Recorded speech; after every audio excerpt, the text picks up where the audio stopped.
ever factory outlet Mukunda Jewelries grand opening December 14న హన్మకొండలో. అమ్మ నమస్తే. నమస్తే జయలక్ష్మి. అమ్మ, డబ్బుకి ఎలాంటి గౌరవాన్ని ఇవ్వాలి? ఎలాంటి గౌరవం ఇస్తే మన దగ్గర ఉంటుంది లక్ష్మీదేవి? ఎవరినైనా సరే మనం గౌరవిస్తే మన దగ్గర ఉంటారమ్మా. చులకం చేస్తే ఎవరు ఉండరు కదా, అవమానం చేస్తే అసలు ఉండరు కదా, పట్టించుకోకపోతే మన వంక చూడరు కదా, లెక్క చేయకపోతే వాళ్ళు అంతే కదా. మనకి ధనం కావాలి అంటే ధనం పట్ల మనం గౌరవాన్ని ప్రదర్శించాలి. ఆ ధనం పట్ల గౌరవం ప్రదర్శించటానికే మనం ధనాన్ని లక్ష్మి అన్నాం, ధనలక్ష్మి అని కూడా అన్నాం.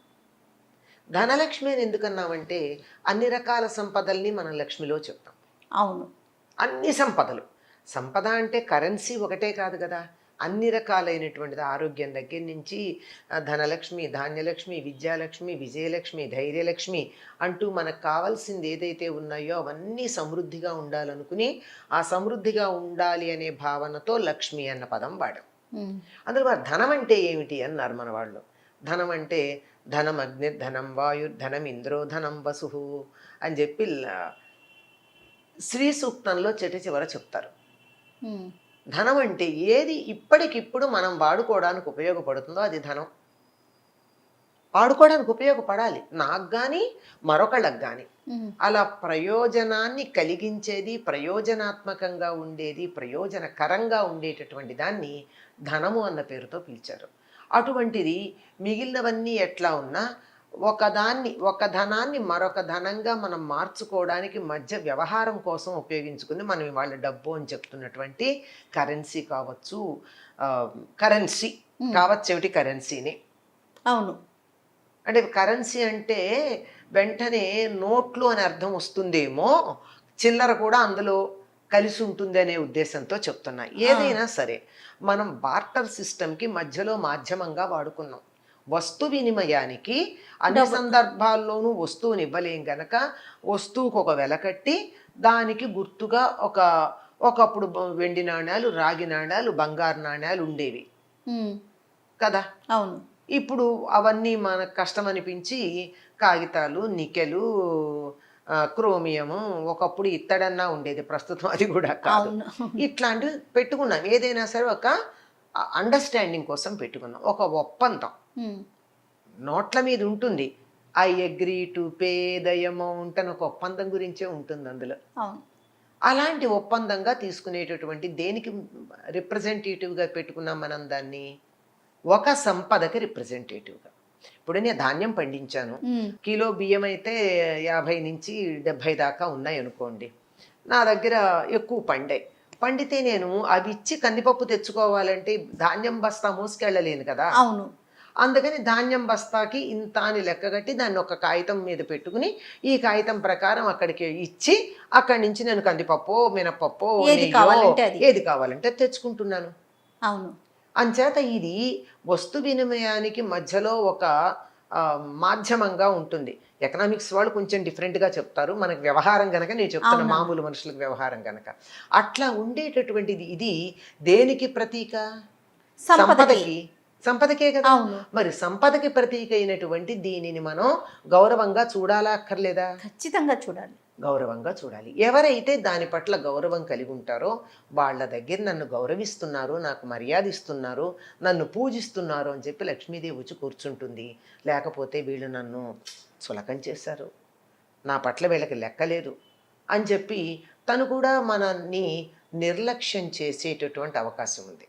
అందువల్ల ధనాన్ని, పోని ధనం అంటే వేరే సంగతి కాదు, దేన్నైనా సరే మనకి పనికొచ్చే వస్తువు అనుకున్నటువంటి దాన్ని చులకం చేయకూడదు. మనకి ఇంట్లో పూర్వం పెద్దవాళ్ళు ఉంటే చెప్పేవాళ్ళు, ఇప్పుడు అందరికీ పల్లెల్లో తప్ప ఎక్కడా అటువంటివి లేవు. ధాన్యం బస్తా ఉంటే కాలుతో తన్నకూడదు అన్నారు. కనపడితే కళ్ళకి దండం పెట్టుకోవాలి. కూరగాయలు కనపడితే దాన్ని తన్నకూడదు. కూరగాయ కావచ్చు, పండు కావచ్చు, ఏదైనా సరే ఇది మనకు ఉపయోగపడే వస్తువు అనుకున్న దేన్ని కూడా మనం గౌరవంగా చూడాలే తప్ప దాన్ని చులకన చేయడం కానీ, కనీసం చీపురుతో చిమ్మరమ్మ, చేత్తో తుడుస్తారు కానీ కింద పడితే కూడా, అంటే దాని పట్ల గౌరవం. అలా గౌరవం చూపిస్తారు గనక దానికి దాన్ని మనం వాళ్ళకి బాగా ఉంటుంది. ఒక పొలాల్లో అంతా చూడాలి అంటే ప్రత్యేకంగా చీపురు కాకుండా పొలికట్ట అని ఒకటి తెచ్చుకుంటారు అక్కడ ఉండే చెట్లని. ఆ చెట్లను ఒక కట్టకట్టి దాంతో తుడుస్తారు తప్ప చీపురుతో తుడవరు అవును కదా. అవును. అంటే అలా గౌరవించిన చోట ధాన్యం లక్ష్మీదేవి. ఉంది. అలాగే మనం డబ్బుని కూడా గౌరవించిన చోట డబ్బు ఉంటుంది. గౌరవించకపోతే అది మన దగ్గర ఉండవలసిన అవసరం ఏముందో ఒక మాట చెప్పండి. ఏదైనా ఇచ్చిపుచ్చుకోవటమే కదా. కానీ మనం అట్లా లేదు. ఈ మధ్యకాలంలో అస్సలు లెక్కే లేదమ్మా. ఎట్లా పడితే అట్లా వాడతాం. ఇలా నోటితో ఇట్లా అని రూపాయలు లెక్క పెడుతూ ఉంటాం. కరెన్సీ నోట్లను లెక్క పెట్టడం చూస్తాం. లక్ష్మీదేవిని ఎంగిల్ చేయడమా ఎంత తప్పమ్మా. చిన్న పిల్లల్ని ఇలా ఎంగిలి ముద్దు పెట్టుకోవడానికి ఒప్పుకోమే మనం. అవునమ్మా. అవునా. అట్లాంటిది లక్ష్మీదేవిని అలా నాలుగుతో ఇట్లా అని కాగితాలు లెక్క పెట్టడం అనికొస్తుందా? తప్పు. చిన్నపిల్లలైతే పావలాలు అర్ధ రూపాయలు నోట్లో వేసుకుని నవ్వులుతూ ఉంటారు. తప్పు కదా, చేయకూడదు. ఇంకా కొంతమంది పిల్లలు ఇంట్లో క్యారమ్ బోర్డు లేకపోతే రూపాయి కాయిన్స్ పెట్టి దాంతో క్యారమ్ బోర్డు లాగా ఆడతారు. అంటే ఆట వస్తువా? కాదు కదా, ఆట వస్తువు కాదు కదా, దాన్ని గౌరవించాల్సిందే కదా. ఇంకా కొంతమంది తీసుకొచ్చి అలాగే రాస్తారు. అందులో ఒకళ్ళ పట్ల ఒకళ్ళకి కోపతాపాలు ఉన్న సందర్భం అయితే మరీను ఇంకా స్పీడ్గా వెళుతుంది. అసలు అవి ఏం లేకపోతే కూడా క్యాజువల్గా కూడా అలా గిరట్టేసే వాళ్ళు ఉన్నారు డబ్బుని. అంటే దాన్ని ఒక పేపర్ కిందో లేకుంటే మేము ఇంకొక వస్తువు కొనటానికి ఉపయోగపడి ఇది కూడా ఒక వస్తువే అని చూస్తున్నారు తప్ప సంపద అనే దృష్టిలో సంపద అసలు దాన్ని గౌరవించాలి. గౌరవిస్తే మన దగ్గర ఉంటుంది అన్న భావన లేకుండా అయిపోతూ ఉంది. దాన్ని కూడా ఇంకా నేను ఒకటి చెప్తా, అది డబ్బు అవునో కాదో తర్వాత మాట. కాగితం ముక్క కదా, కాగితం మనం సరస్వతీదేవి అనుకుంటున్నాం కదా, మరి సరస్వతిని మనం గౌరవించాలా? అది కూడా అక్కర్లేదండి, దాని మీద గాంధీ గారి బొమ్మ ఉంది, నువ్వు గౌరవించాలా అక్కర్లేదా అని చెప్తాను నేను. అవునా కదా. అంతే. మరి ఏదో ఇండోనేషియాలో లాగా మనమేమి గణపతిని వేసుకోలేదు, ఇంకో దేశం లాగా లక్ష్మీదేవిని వేసుకోలేదు. ఇండియాలో కాదండి, బయట దేశాల్లో ఉంటాయి ఈ బొమ్మలు కాగితాల మీద, నోట్ల మీద, వాళ్ళ కరెన్సీ మీద. మన దేశంలో లేదనుకోండి, మనం టూ సెక్యులర్. అంటే మధ్యకాలంలో కదా సెక్యులర్ అయ్యాం, మొదట్లో కాదు మనం. మధ్యలో వచ్చింది సెక్యులర్ అనేటటువంటి పదం. సరే సెక్యులర్ అని అనుకుందాం పోని, అందువల్ల మనం వెయ్యం కదా. అంచేత దాన్ని పోని కాగితం ముక్క అనుకోండి. కాగితం దేనికి సంకేతం? సరస్వతికి సంకేతం. సరస్వతిని నిర్లక్ష్యం చేయకూడదు కదా. కాలుతో తన్నకూడదు, చేత్తో ఇట్లా ఎంగిల్ చేసి ఇట్లా లెక్క పెట్టకూడదు, విసిరివేయకూడదు అని చెప్పుకుంటాం కదా. అందుకన్నా దాన్ని గౌరవించాలి. మేమండి చాలా కష్టపడుతున్నాం, మేము కష్టపడేదానికి మాకు కోట్లు ఉండాలి కానీ లక్షలు కూడా ఉండట్లేదు మా దగ్గర అంటారు అని అంటూ ఉంటారు. లక్షలు వస్తున్నాయి కానీ అయినా అది అంతవరకే వస్తున్నాయి అంటారు. ఏమిటి?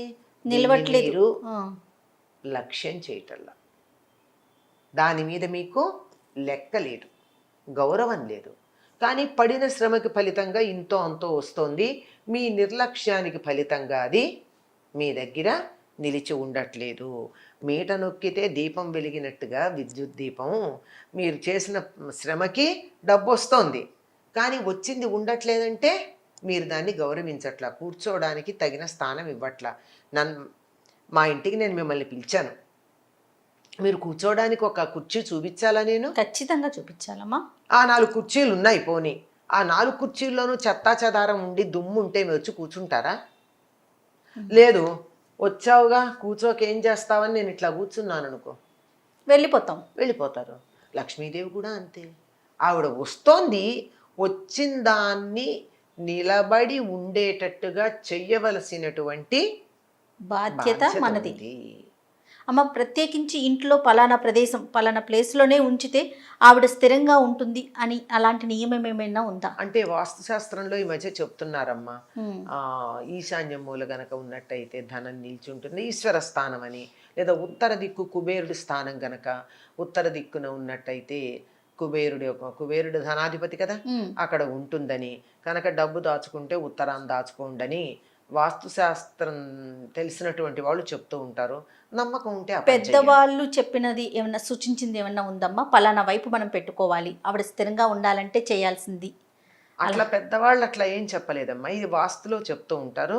కానీ చాలా మంది నాకు తెలిసి ఒకప్పుడు అంటే పాత తరం వాళ్ళు డబ్బు దాచుకోవడం అనేది దేవుడి గదిలో దాచుకునేవాళ్ళు. దేవుడి గదిలో దేవుడికి ఒక ఆసనం లాంటిది ఉంటుంది కదా, దాని కింద చిన్న దేవుడి సామాను పెట్టుకునే అర ఉంటుంది కదా, ఆ అరలో పెట్టుకుంటారు. అంటే ఇది మేము లక్ష్మీదేవిలా దీన్ని గౌరవిస్తున్నాము, మాకు లక్ష్మితో ఇది సమానం అనేటటువంటి అర్థంలో, లేదంటే ఇనప్పెట్టెలో పెట్టుకుంటారు. అమ్మవారు అక్కడ స్థిరంగా ఉంటుంది అని. దానికోసం ప్రత్యేకంగా ఇనప్పెట్టెలు ఉండేవి పూర్వం, నగలును డబ్బు పెట్టుకోవడానికి ప్రత్యేకంగా ఉండేవి అవి. అందులో మళ్ళీ బట్టలు అవేం ఉండవు ఇప్పట్లాగా. అది పూర్తి ఇనప్పెట్టండి, ఇనప్పెట్టి అంతే అట్లాంటి.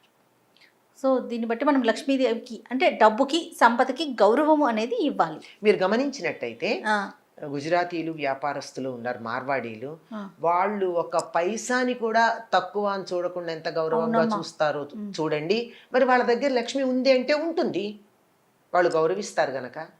అవును, వాళ్ళని చూసి నేర్చుకోవాలి. ఒక్క పైసాని కూడా తక్కువ అనుకోరు వాళ్ళు కాగితాలు, చిత్తు కాగితాలను వరుసలో పెట్టుకుని వెనకాల వేరే రాసిన కాగితాలు ఉంటే ఆ కాగితాల మీద ఇవతల పక్క లెక్కలేస్తారు, లేకపోతే పలక దగ్గర పెట్టుకుంటారు బంగారం షాపుల్లో చూడండి. మనలాగా కాగితాలు అలా గిరాటేరు. మరి వాళ్ళ దగ్గర సంపద మీద వాళ్ళకి లక్ష్యం ఉంది గనక అక్కడ నిలుస్తుందమ్మా. పిల్లలకి చిన్నప్పటి నుంచే ఎలా నేర్పించాలమ్మా? డబ్బుని గౌరవించాలని, అది గౌరవిస్తేనే మన దగ్గర ఉంటుందని, దాని పట్ల గౌరవ మర్యాదలు కలిగి ఉండాలని, ఈ ఒక్కటి రావడానికి ఎంత కష్టపడతామో ఆ కష్టం దాని వెనకాల ఉన్నది తెలుసుకోవాలని వాళ్ళకి తెలియచెప్పాలి. నమస్తే అమ్మా. నమస్తే అమ్మా.